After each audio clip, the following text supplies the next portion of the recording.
Everest சிகரத்தை இன்று வரை எத்தனை பேர் தொட்டிருந்தாலும் அங்கு முதன்முறையாக நாட்டின் ஜாலூர் கமிலாங்கை பறக்கவிட்ட பெருமை மலேசிய இந்தியர்கள் டத்தோ எம் மகேந்திரன் மற்றும் டத்தோ என் மோகனதாஸ் ஆகிய இருவரையே சேரும்.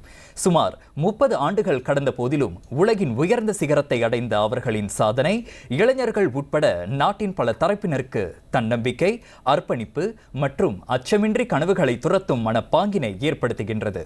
மேலும் கடினமான சவால்களையும் போராடி வெல்ல முடியும் என்பதை வாழ்நாள் சாதனையாக தாங்கள் நிரூபித்திருப்பதாக டத்தோ என் மோகனதாஸ் கூறினார்.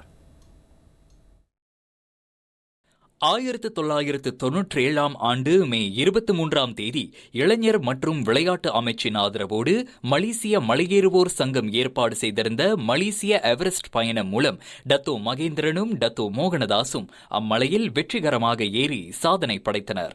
இத்தனை ஆண்டுகள் கடந்துவிட்ட நிலையில் ஒவ்வொரு ஆண்டும் மே மாதத்தின் போது எவரெஸ்ட் பயணத்தின் பழைய நினைவுகள் கண்முன்னே நிழலாடுவதாக டத்தோ மோகனதாஸ் பர்னாமாவிடம் கூறினார். ரொம்ப சந்தோஷமாக இருக்குது. ஏன்னா 29 வருஷம்ன்றது ரொம்ப ஈஸி இல்லை. அது என்னமோ இன்னைக்கு மலை ஏறின மாதிரி தான் இருக்குது. 29 ரொம்ப ரொம்ப பெருமையாக இருக்குது. நம்ம ஜாலூர் கம்மினா மலேசியா கூடிய போய் எவரெஸ்ட் சிகரத்தில் ஏற்றினார். எவரெஸ்ட் சமிட் அங்கேருந்து ஒரு சுமார் 848 மீட்டர் தான். அப்போ இன்னும் ஒரு 2 நம்ம தடல் இருக்கணும், ஓடும் தடல் 400 கிலோமீட்டர் 2 தடல் அளவு தான் இருக்கும் அந்த பயணம். அந்த பயணம் எங்களுக்கு ஒரு 13 ஹவர் பிடிச்சிது போய் சிகரத்தை அடைய. அப்புறம் வர்றதுக்கு ஒரு 7 ஹவர் ஆக மொத்தம் ஒரு 20 ஹவர் பிடிச்சிது ஒரு நாள் பூரா. 10 பேர் கொண்ட குழுவில் என்மர் பின்வாங்கிய நிலையில் நாட்டு மக்களின் எதிர்பார்ப்பை பூர்த்தி செய்யும் முக்கிய பொறுப்பை அன்று இவர்கள் இருவரும் ஏற்று நாட்டிற்கு பெருமை தேடித் தந்தனர். பெரிய சாதனைகள் அடைய தியாகமும் பொறுமையும் அவசியம் என்று கூறிய அவர், எவரெஸ்ட் பயணத்திற்கான தயாரிப்பே தங்களுக்கு சுமார் 3 ஆண்டுகள் எடுத்ததாகவும் அதன் பின்னரே அந்த குழு உச்சியை வெற்றிகரமாக அடைந்ததாகவும் அவர் தெரிவித்தார்.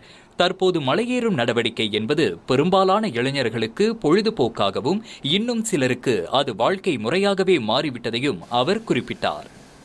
இப்போ எல்லாரும் ஹைக்கிங் ஒரு லைஃப் ஸ்டைல் ஆகிட்டு, அதனால இப்போ வாரம் வாரம் பார்த்தோன்னா எல்லாரும் ஹைக்கிங். அப்புறம் ரெண்டாவது அந்த எக்யூப்மெண்ட்லாம் ஈஸியாக கிடைக்கும். கடைங்களாம் இப்போ ஜாமான்லாம் ஹைக்கிங் ஜாமான், அந்த ஷூலாம் ஈஸியாக நம்ம ஷாப்பிங் காம்ப்ளெக்ஸில் வாங்கலாம், பிரச்சனையே இல்லை. இப்போ அவங்களாம் ஹைக்கிங் போகிறோன்னா முறையாக தெரிஞ்சவங்களோட போகிறது தான் பெட்டர். எது செஞ்சாலும் ஒரு பேஷன் இருக்கணும். இதனிடையே மலையேறும் நடவடிக்கையில் ஈடுபடுபவர்கள் அல்லது மலையேற நினைப்பவர்கள் கருத்தில் கொள்ள வேண்டிய பாதுகாப்பு அம்சங்களையும் மோகனதாஸ் இவ்வாறு விவரித்தார். அதே மாதிரி தான் காட்டுக்கு போனால் கூட நம்ம ஹைக்கிங் போனால் இன்றைக்கி அந்த டெண்டெல்லாம் ஆற்று ஓரத்திலாம் போடக்கூடாது. ராத்திரி மழை அடிச்சிட்டு போயிடும். மரத்துக்கு கீழே போடக்கூடாது. மரத்தை போட்டால் மரம் மேலே பார்க்கணும். என்ன மரம் இத்து போன மரமாக இருந்தால் அது அப்புறம் டெண்டில் விழுந்துடும், ஆபத்து. சிலவங்க செய்வாங்க. அப்புறம் இந்த கேஸ் சிலிண்டர்லாம் சில நேரத்தில் டெண்ட் உள்ளுக்கு வச்சுருப்பாங்க, அதெல்லாம் வெளியே வைக்கணும். அந்த கேஸ் லீக் ஆச்சுன்னா அது வேறு டேஞ்சரஸ். இப்படின்னு நிறைய டிப்ஸ் இருக்குது. எவரெஸ்ட் சிகரத்தில் கால் பதித்து நேற்றோடு 29 ஆண்டுகள் நிறைவடைந்துள்ள நிலையில் பர்னாமா செய்திகளுக்கு வழங்கிய சிறப்பு நேர்காணலில் அவர் அத்தகவல்களை பகிர்ந்து கொண்டார்.